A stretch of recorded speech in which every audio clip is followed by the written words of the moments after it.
I was holding off on making this video. I thought maybe, just maybe, I was being way too pessimistic about the gaming industry or about maybe Bethesda, whatever the case might be.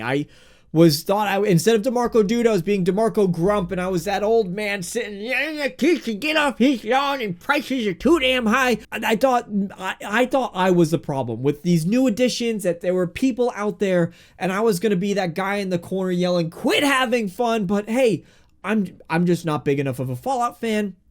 This stuff just isn't for me since I've played all the games before. It's just not for me.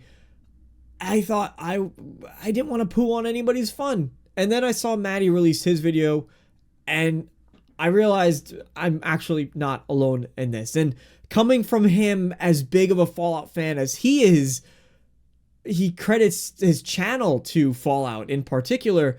I knew that, hey, it wasn't just me. This showcase, while it did have announcements, felt so much like, you love Fallout, so give us money. And I want to be excited about Fallout, of course. I don't want to feel foolish that I'm excited about Fallout. And I'm relieved at that sense, because Fallout Day 2025 has come and it has gone, and the fans video, the fan portion of it was something that I really loved. I didn't hate the entire showcase, but any opportunity that Bethesda came into the picture, that's a different story. And I'm not upset because there was no Fallout 5 reveal or no Fallout Remaster announcement officially during this. Bethesda made it perfectly clear what was and what wasn't going to be at the showcase before it happened. They put that out on social media. They shared. If you got your expectations up that there would be, God forbid, a shadow release, and I know there's a lot of you out there because the chat at points was being pretty hateful, and replies on Twitter to some of the announcements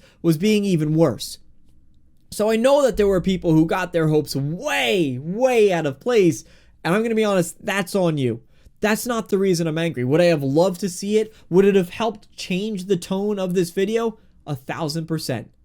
Completely. But was I expecting it? No. What I also wasn't expecting was every opportunity for Bethesda to celebrate Fallout was not to celebrate for the fans and how passionate they are and how excited they are to have them on board. It was to celebrate how big their wallets are. Because every opportunity that Bethesda announced something new or something exciting, it always seemed to come with the caveat of, this is for sale. We know how much you love Fallout. You love spending money on Fallout stuff, right? How about you just buy this new edition, this new re-release, this new battle pass for a 10-year-old game on your phone? Bethesda. Now, I didn't hate all of it. The fan portion of it, which is what Fallout Day is supposed to be about, was fantastic. The pre-show was arguably my favorite portion of it, which was run by Kenneth from Fallout and the Fallout for Hope team, as they were showcasing fan covers of some of the music from the Fallout games, as they highlighted some animations that were done by talented creators and all this great stuff that the community came together to create for their love of the franchise.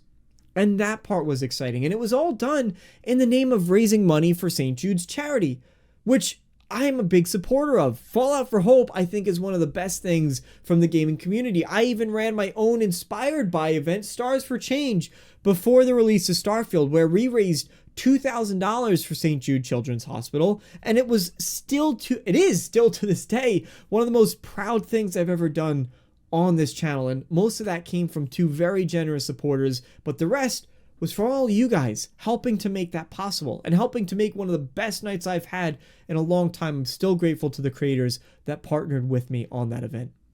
So Bethesda themselves also donated, I think it was $25,000 during the event to Fallout for Hope and to St. Jude, which I'm very grateful for because that means a lot to a lot of people. There was also the announcement of the fan run. It's a community run event that takes place at the Pioneer Saloon. It's gotten so big that yes, they are selling tickets for now because they want to keep making it bigger and they have so many people that are coming into it. But they're doing a fan run event and you can meet some folks from Bethesda. I think Wes Johnson is going to be there. They have cosplay and people in outfits and it's all Fallout themed. It's an incredibly exciting event to be a part of. And you can go ahead and get yourself some Sunset Sarsaparilla with other Fallout fans and drink to the celebration. Again, it's all run by the fans, and they shouted that out as well during the event. So there's a lot of good things. But then you get to the portion that arguably most fans were watching the event for, and that was for the exciting new announcements surrounding Fallout. Now, Maddie made a point to say that if you had to announce exactly what's going to be at this presentation beforehand, maybe you shouldn't have it. I disagree, because again, it does bring a lot of publicity to those fan creations, which is really what this type of thing should be about. It's a day celebrating Fallout and celebrating the excitement behind it. The announcements should really just be a plus. But Bethesda really dropped the ball in that regard, because especially when the folks that are watching this event are supposedly going to be your most hardcore fans of the franchise, and you just sell something to them every step of the way, you gotta look and reevaluate what really you're doing here. And I want to say that this is coming because of Microsoft. We've just found out that CFO Amy Hood, which God knows what's going on in her brain, is saying they want a 30% profit margin, profitability on anything in their gaming division, which is not really possible for most games. They usually, I think the statistic was 18 to 22% profitability on most of the projects that come out of the gaming industry. So to ask for 30%, 8% higher than even well-performing projects do, are you out of your mind? But maybe this is how Bethesda's trying to get ahead of the curve. They're saying, look, please, we can continue to monetize our franchises and bleed our fans dry. Please don't shut us down. Don't shut down Fallout, Microsoft. We're here. We're doing it, right? This is what you want. And in the process, just jading fans further. It doesn't help that you have this reputation coming from Bethesda about the 7 re-releases of Skyrim, or the fact that they kicked off DLC or expansion, paid whatever, with the horse armor, right? The meme that is still today.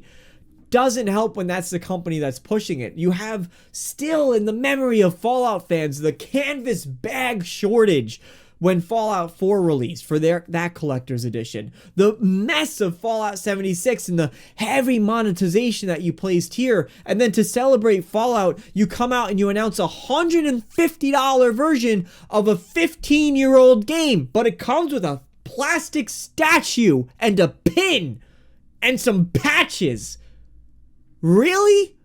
That's really the way that you want to celebrate Fallout and your fans, Bethesda?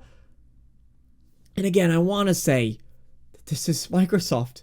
If it were up to Bethesda, they would have just sold the statue online as some merchandise, and I'm all for that. You want to throw out some cool merch? Please, by all means. I have the Sarsaparilla, I have the Nuka-Cola Quantum, I had the Sarsaparilla. It's really good, kind of just tastes like cream soda a bit, but maybe I don't usually drink soda, so maybe I just don't know what cream soda tastes like. Anyway, this stuff is cool. I'm all for this. Was it overpriced? Yeah, of course it was. But it's a cool little collaboration that I enjoy to see, and I'm all for that. But these people who are watching this type of presentation are probably the fans of fans that are watching this event, and they most likely already own this game. And you could buy it even if you don't. If you're one of the new folks that's joining the Fallout community for the first time because you found it through the wide appeal of the show, which was very good, or you're hopping on maybe to Season 2's around the corner, welcome to the community. You can buy Fallout New Vegas, that version of it, for like $5 to $7. And it's all worth mentioning that we know, as Fallout fans, again, the people who are watching this probably already know that we're going to be getting a remaster of it at some point. Will it be sooner than 2026 when this comes out, which is really just the statue that you're paying for? No. But what's the incentive to buy this at the price point that they're setting it? Fallout 4 also had an update. There's an Anniversary Edition, which is the same as what they did with Skyrim Anniversary Edition. You're getting 150 pieces of content. Now, what I think that means is if there was a bundle of weapons and it came with like 2 separate weapons or 3 different weapon variations, that would be considered 3 pieces, I believe. But 150 pieces of content. You're getting some stuff for free, like different dog breeds for dog meat that's coming into it. And then on top of that, they're bringing in creations. So Creations is the third iteration of paid mods that Bethesda's introduced. The first was a partnership with Steam.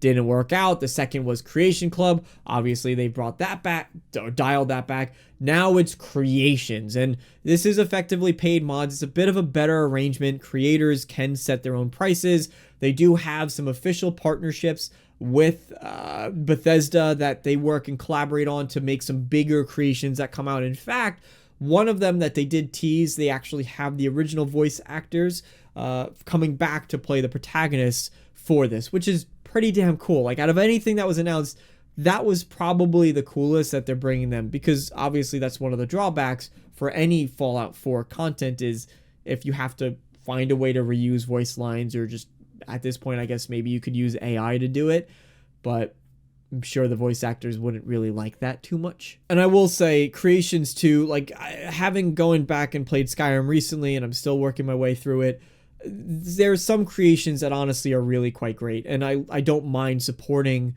the creators monetarily because they have a lot of value. Something like East Empire Company, for example, is fantastic. Of course, that too comes with all the expansions, but again, when you're setting this precedence of monetization, how can we commercialize the Fallout IP? There's some cool partnerships that they're doing with a hockey game. There's going to be the Vault Boy riding a Zamboni, and they'll have themed food at the hockey event. So if you're in the area, that's cool for you, and if you're into hockey as well. And Universal Fright Fest, they have a Fallout-themed Halloween event that's going on there. So also, again, pretty cool if you can make your way out to Orlando.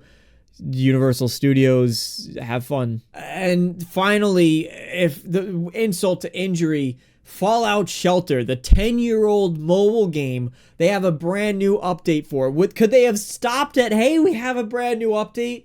Absolutely. But for the real fans of Fallout Shelter, because you just love the game so much, you could go into the Battle Pass. And the Battle Pass for Fallout Shelter has a bunch of stuff that you can unlock. And you gotta be like, that's really the way you want to promote a 10-year-old mobile game. And even that would not be so bad, right? You could say, okay, look, that it's a free-to-play, it's a mobile game, they're trying to just get some more out of it, like, fine, whatever, keep it there. But you pair that with the anniversary, the $150 anniversary edition for New Vegas, the probably $60 version, or maybe $50 for the anniversary edition of Fallout 4, and it just starts to become a really, really bad look. Of course, you have the update coming for Burning Springs for Fallout 76. That brings in Walton Goggins, the ghoul from the Fallout TV show. And that's pretty cool, and that is a free update that you can play in, because of course Fallout 76 being live service is supported by their own microtransaction store. But especially because there's a lot of people that play and that love Fallout 76. There's a lot of people that really just want that single player Fallout experience. What was the reward for waiting for all of this? Was it that, hey, like, listen, we have all that stuff. If you're a really big fan, you can get that. And also, for the fans looking forward, here's this exciting tease for Fallout 5. Here's the location. Here's the timeline. Here's the setting, right? Here's the theme. Here's a piece of concept art that we worked on. Here's some of the technology that's powering it. We're iterating even beyond what's going to be on Elder Scrolls 6 to make sure that that stays ahead of the curve. Nothing. Todd Howard came out at the very end and said, hey, this is pre-recorded. I'm going to be reading the chats, and we really consume it all. We know Todd Howard's not a stupid guy. He knows that people are waiting for a remaster announcement. He's well aware of that fact. And it's one of the gaming industry's worst kept secrets that there's going to be a Fallout 3 remaster. But there's nothing that they could announce today. If they know it's in the works, maybe just some kind of official tease, anything. Like in Maddie's video, he paralleled it to what BioWare has been doing for N7 Day. And as dragged through the mud as BioWare has been, fans still get excited for that date coming around, because there's going to be something big or small. They do set expectations. They say we don't have much to show this year, but it's going to be some tease that shows off a little bit more, a little tiny glimpse into what's going on, and fans dissect it and tear it apart, and some of it's really obvious and some of it's a bit more cryptic. but you have the community, the fans that this type of celebration is supposed to celebrate. You have those people coming together to try to decode whatever rumor or hint or tease or message that you're putting out there.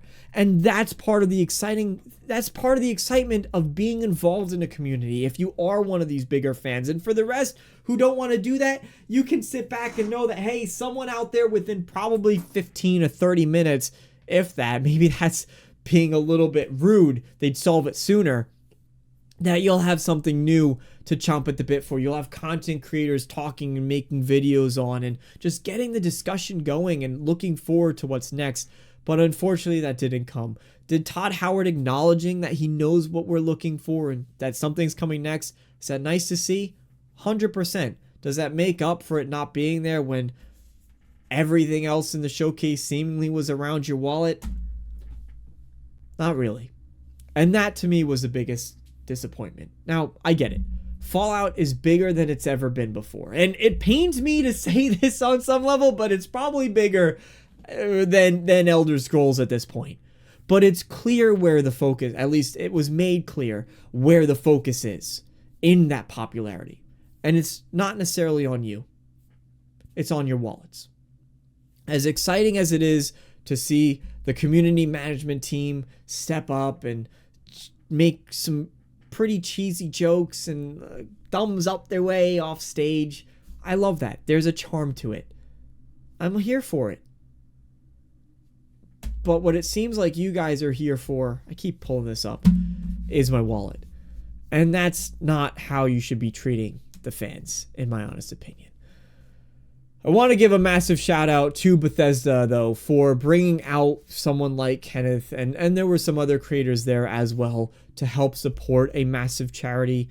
I'm fully on board with that, and I want to give praise where it's due. The fact that they welcomed them there, they partnered with them, they hosted an event right during Fallout Day. That was what the post show after the main event was.